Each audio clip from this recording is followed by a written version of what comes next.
discussing the jerk today, except we're actually going to be doing it behind the neck. So it's a behind the neck jerk. I'm going to show you both the push jerk position and the split jerk position. Okay? So again, I'll show it to you first and then I'll break it down.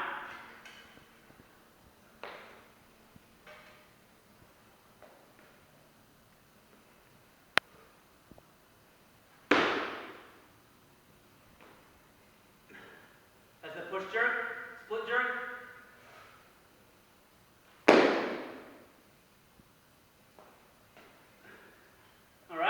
So let's check this out.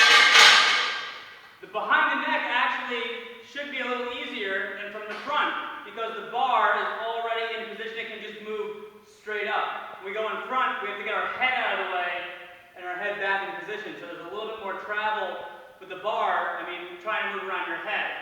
Ideally, you should both be in a straight line, but behind the neck should be easier if you can get that position right. So when you take it out of the rack, it comes straight up with it. Take a big step back to clear the rack, especially if you're doing a split position. Make sure you have room for your feet. All right? Then make sure your hands are even. Okay? Check both sides. It should be just outside the shoulders, nothing majorly different than where you would jerk from the front. Feet, jumping position, are right under the hips. Okay? Now, let's think about what's happening here. The elbows are pulled back and tight into the bar. All right? And when we dip, we're going to come straight down. We're not going to dip forward at all. So we're going to dip straight down into the heels. The knees still push out slightly. And we're going to jump the bar up overhead. What I want you to think about is you're jumping the bar up and pushing your body down. You're not pushing the bar upwards. You're jumping the bar up and pushing your body down. Okay? So in the beginning when you're warming up, practice that landing position. Okay? So you jump the bar up, push yourself down, and then stand. Okay? Again, jump the bar up, push yourself down. The feet aren't going to move too much. They're going from under the hips just a couple inches wider into that squat stance. So it's going from hip width to shoulder width. Alright? Again, one more time. This is the push jerk. Dip into the heels. Feet go out just a little bit. Finish by standing.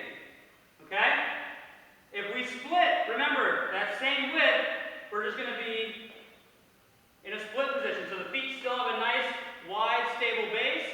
Alright? One thing that happens is people will split and they'll be too narrow and they don't have that good balance. You need to make sure you have that nice balance.